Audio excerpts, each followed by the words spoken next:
তিনি যখন ইন্তেকাল করবেন তখন তিনি কি বলেছিলেন?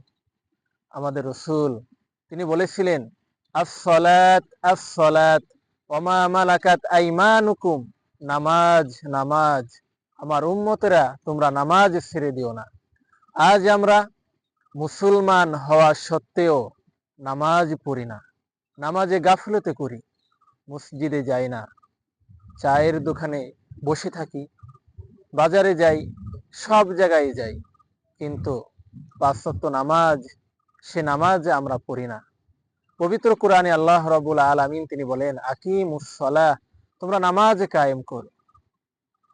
আমাদের রাসূল তিনি যখন ইন্তেকাল করেন তখনও তিনি নামাজ ছাড়েন নাই।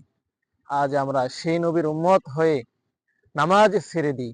আসুন আমার ভাই এবং বোন, আমরা সকলে পাঁচ ওয়াক্ত নামাজ পড়ি।